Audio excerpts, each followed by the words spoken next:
Allez, c'est parti pour une nouvelle analyse. Aujourd'hui, on va se pencher sur une étude de personnages super profonde tirée de l'univers de City Hunter. En général, on a l'habitude d'y voir de l'action non-stop, un peu débridée, mais il y a parfois de vraies larmes cachées derrière la comédie. C'est presque comme un masque, l'humour absurde sert très souvent à dissimuler une tragédie poignante. Alors plongeons directement dans cette histoire où, franchement, le burlesque cache un drame humain totalement déchirant. Mais d'abord, posons les bases, avec une question complètement folle. Pourquoi le légendaire Ryo Saeba mettrait-il en scène une romance publique et, disons-le, totalement scandaleuse avec un barman, dans le seul et unique but de repousser une femme d'affaires très influente? Sur le papier, cette prémisse semble insensée, c'est le monde à l'envers, ça défie toute logique. Alors, quel genre de secret inavouable peut bien justifier de créer une illusion aussi extrême et embarrassante?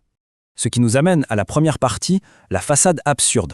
Pour bien comprendre l'effet de cette mascarade, il suffit de regarder la réaction de Ching-Ying. Elle fuit littéralement le bar Rafflesia en courant, complètement écœurée par les mœurs de son fameux Papa Ryo. En fait, elle joue un rôle absolument crucial ici. Elle agit comme le miroir parfait pour les non-initiés. Face à cette situation d'apparence immorale et absurde, sa réaction de fuite est exactement celle qu'on attendrait de n'importe quel témoin innocent. Eh bien, si même une proche est choquée à ce point, c'est que l'illusion fonctionne à merveille, non? Et c'est là qu'on passe à la deuxième partie, le passé caché de Nobuhiko. Le contraste est pour le coup saisissant. D'un côté, on a Benjamin, ce barman aux chemises à volants hyper extravagantes. Et de l'autre, Nobuhiko, sa véritable identité qui n'est autre qu'un ancien yakuza repenti. La personnalité super exubérante, très haute en couleur de Benjamin, c'est pas juste pour le show, c'est une armure absolument parfaite pour effacer l'existence sombre du criminel et lui garantir un anonymat total. C'est littéralement le jour et la nuit.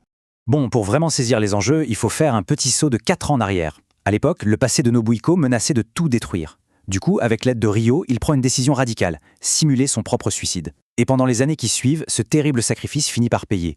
Yoshi, la femme qu'il a laissée derrière lui, parvient à s'élever et devient une PDG influente. Tout fonctionne comme prévu, jusqu'à aujourd'hui. C'est le point de rupture. Ce fragile château de cartes est sur le point de s'effondrer. On arrive donc à la troisième partie, la mascarade rocambolesque. C'est la collision inévitable.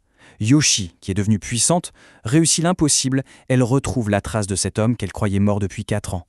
Le moment est bouleversant. Elle le supplie de revenir, d'effacer toutes ces années de deuil. Et face à cet amour qui est resté complètement intact, Nobuhiko et Ryo n'ont pas d'autre choix. Ils doivent improviser sur le champ une fausse romance totalement farfelue. Et là, attention, l'objectif n'est soudainement plus de faire rire mais d'horrifier. Parce que oui, c'est pas une simple farce, c'est une mise en scène désespérée. En faisant semblant d'être l'amant de Ryo, Nobuhiko brise volontairement l'image que sa femme avait de lui. Il utilise le dégoût et l'incompréhension comme des armes pour la repousser définitivement. Le but ultime, protéger cette réussite sociale qu'elle a eu tant de mal à bâtir. C'est un acte d'une cruauté inouïe, mais motivé par un amour inconditionnel. Ce qui nous mène naturellement à notre quatrième et dernière partie, le sacrifice ultime. Ici, l'histoire nous offre une redéfinition déchirante de ce fameux concept de service après-vente. Dans l'univers de City Hunter, ça ne veut pas dire réparer un objet cassé. Pas du tout. Ça représente un engagement moral d'une profondeur insondable. C'est la promesse absolue d'assurer une sécurité continue à Yoshi, quoi qu'il en coûte. C'est un contrat impitoyable qui exige de renoncer à son propre bonheur pour garantir celui de l'autre. Faire le choix de rester dans l'ombre et l'opprobre, c'est extrêmement fort.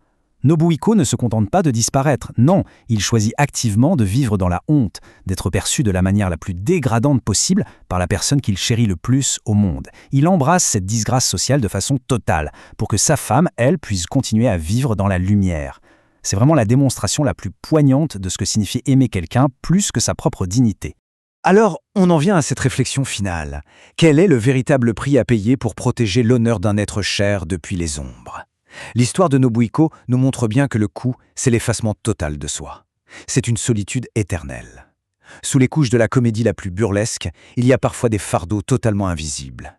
Finalement, cette mascarade scandaleuse n'était qu'un voile pudique posé sur le sacrifice le plus déchirant qui soit. De quoi donner envie de toujours chercher les larmes derrière les rires, dans les ombres de City Hunter, pas vrai ?